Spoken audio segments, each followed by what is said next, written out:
चलिए आज हम लोग केमिस्ट्री के संस्कृत के बारे में एग्जाम में आपका जो भी क्वेश्चन आएगा उसके बारे में हम लोग रिपीट करेंगे। जो भी एग्जाम के बारे में आएगा जो 10th क्लास का है, जिसका हम ऑब्जेक्टिव आपका उठाए हैं, जो एग्जाम में आपका टोटल ऑब्जेक्टिव हम 40 उठाए हैं, तो 3 सेट और आपको बनने की संभावना है। लेकिन समय कम होने के अभाव में देखिए कम से कम 2 सेट आपको मिलेगी, जो एग्जाम में आपको करीब करीब 10 से 15 नंबर ऑब्जेक्टिव में आपको बहुत ही हेल्प करेगा, क्योंकि इसका ऑब्जेक्टिव जो होता है ना बहुत लोग बच्चे से बनता नहीं। तो आज हमारे जो चैनल पर आप नए हैं तो सब्सक्राइब कीजिए, फॉलो कीजिए और कमेंट भी कीजिए, और जितना हो सके उतना आप शेयर भी कीजिए, और बताइए कि वीडियो आपको कैसा लगा और किसमें और हेल्प चाहिए। Physics, chemistry, biology, Hindi, Sanskrit, जिसमें आपको हेल्प चाहिए उसमें हम आपको हेल्प करने के तैयार हैं। आप सिर्फ वीडियो में लास्ट तक आप बने रहिए। 10 से 12 नंबर आपको संस्कृत में ऑब्जेक्टिव आपको देंगे, ठीक है। स्टार्ट करते हैं संस्कृत का ऑब्जेक्टिव। तो क्वेश्चन है, पहला नंबर क्वेश्चन है भैया, विजयवाड़ा का समय क्या था। क्वेश्चन पूछता है कि विजयवाड़ा का समय क्या था। सब क्वेश्चन पूछा हुआ है। विजयवाड़ा का समय क्या था, तो 8वीं सदी। विजयवाड़ा का समय क्या था, तो 8वीं सदी। सर्व शुक्ला सरस्वती किसने कहा था। सर्व शुक्ला संस्कृति सरस्वती किसने कहा था। सर्व शुक्ला जो सरस्वती था किसने कहा था, दंडी को कहा गया था। किसको कहा गया था, दंडी को। लौकिक संस्कृत साहित्य की कवियत्रियों में प्रथम कर्ता कौन था। प्रथम कर्ता कौन था, तो विजयवाड़ा। ऑब्जेक्टिव का आपका क्वेश्चन पूछता है कि लौकिक संस्कृत साहित्य की कवियत्रियों में प्रथम कर्ता कौन था, तो विजयवाड़ा। कल्पना राय का समय क्या था, जो कल्पना राय थे उनका जो समय क्या था, तो 14वीं सदी में वो थे। 14वीं सदी कौन का काल था। विशाल संस्कृत साहित्य किसके द्वारा संबंधित है, जो विशाल संस्कृत है, जो विशाल संस्कृत साहित्य है किसके द्वारा संबंधित है, तो कवियों और शास्त्रों द्वारा। जो विशाल संस्कृत था, जो पहले जमाना का जो संस्कृत था वो किससे संबंधित था भैया, तो कवियों और शास्त्रकारों से। अच्युत राय कहाँ के राजा थे। जो अच्युत राय थे वो कहाँ के राजा थे, तो विजयनगर का। अच्युत राय कहाँ के राजा थे, विजयनगर की। गांधी दर्शन से प्रभावित रचना कौन सी है। गांधी दर्शन से जो प्रभावित हुए थे वो कौन सी रचना है, तो सत्याग्रह गीता। सत्याग्रह गीता जो रचना है जो भैया गांधी जी के दर्शन से प्रभावित है।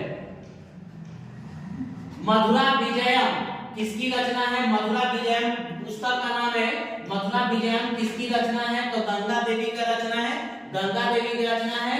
ऋग्वेद में कितनी मंत्र दर्शन ऋषियों का उल्लेख है। ऋग्वेद में कितनी मंत्र दर्शन ऋषियों का उल्लेख है, तो चतुर्दशीति। जनक की सभा में शास्त्र कुशल कौन था। जनक की जो सभा लगा था उसमें कुशल राजा कौन था, तो गार्गी था। गार्गी का मंगलम पाठ में कितने मंत्र है। मंगलम जो पाठ है जो में कितने मंत्र है भैया, तो 5। मंगलम पाठ में कितने मंत्र है भैया, 5। अनो अनियान महियान पदहांस के रिक्त में कौन सा पद होगा, मतलब अनो अनियान महियान। तो यहाँ पर देखिए अनो अनियान, यहाँ पर महियान है तो मही से महत्व याद रखिएगा। गांधी जी सत्य के पुजारी थे तो सत्याग्रह गीता। देखिए सत्यमेव जयते कहां से संकलित है, तो सत्य का मुंड, मतलब मुंड जैसे आप देखिएगा ऋषि मुनि, तो ऋषि मुनि जो था आपका क्या किया था कि मुंड पहले से आपका बेल पूरा मुड़ा लिया था। तो पूरा बेल मुड़ा लिया था तो उसी को सत्यमेव जयते के उपनिषद में संकलित है। मुंड उपनिषद। किसकी जीत नहीं होती है भैया, आज तक सब जानते हैं कि किसकी जीत नहीं होती है, असत्य की। असत्य हो गया। छोटे से भी छोटा और बड़े से भी बड़ा क्या है, तो छोटा से भी छोटा क्या और बड़ा से बड़ा क्या है, एक ही चीज होता है। छोटा या बड़ा हो हर एक आदमी के पास होता है आत्मा, उसी का नाम है आत्मा।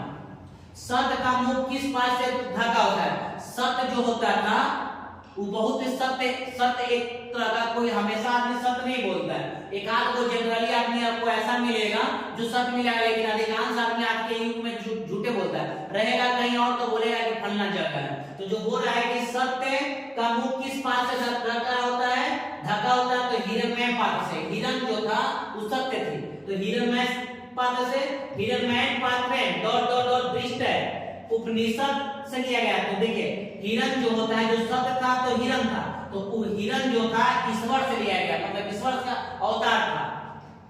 ईश्वरवाद से उपनिषद, महान से भी महान क्या है, आत्मा है। महान से भी आपका महान क्या है, आत्मा है।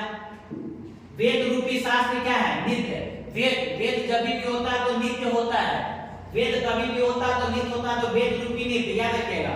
यह संपूर्ण संसार किसके द्वारा अनुशासित है, भैया पूरा संसार है। संसार का बोला जाता है कि अगर परमात्मा जो करेंगे जो होगा, तो परमात्मा संपूर्ण, यह संपूर्ण संस्कार किसके द्वारा अनुशासित है, परमात्मा। नीति श्लोक पाठ किस ग्रंथ से संकलित है, नीति श्लोक। जब नीति लगेगा ना तो बुद्धि खूब लगाता है आदमी, नीति लगेगा तो विदुर नीति। नीति श्लोक पाठ किस ग्रंथ से संकलित है, तो विदुर नीति। रूप की रक्षा किससे होती है, जब रूप होता है ना तब आदमी लजाता है, तो मिर्जा से। देखिए रूप की रक्षा किससे होती है, मिर्जा से। नरक के द्वार कितने हैं, नरक का देखो नरक 3 अक्षर का, 3 द्वार। नरक 3 अक्षर का, 3 द्वार। किससे शांति होती है, शांति कब होगा, जब दूसरे को जब भलाई करिएगा ना तब शांति होगा, उसको हम लोग बोलते हैं परोपकार। देखिए परोपकार है, किससे शांति होती है, परोपकार से। विद्या की रक्षा किससे होती है, जब आपके पास विद्या है, खाली पढ़ है, पढ़ दिन दारू पी रहे हैं, विद्या की रक्षा को थोड़ी हो रहा है। तो विद्या की रक्षा कब होता है, मान लीजिए कि हम हैं और 10 को हम सिखाएं तो हम योग्य हैं। हमको कोई बोलेगा कि नहीं योग्य है, वो योग्य है आपके सिखाने लायक, तो योग्य। देखिए वो लिखा हुआ विद्या की रक्षा किससे होती है, तो योग्य से होती है। अगला आते हैं आपका स्टेप बाय असाइनमेंट, देखिएगा ध्यान पूर्वक। नेक्स्ट लास्ट तक बना रहिए, याद हो जाएंगे।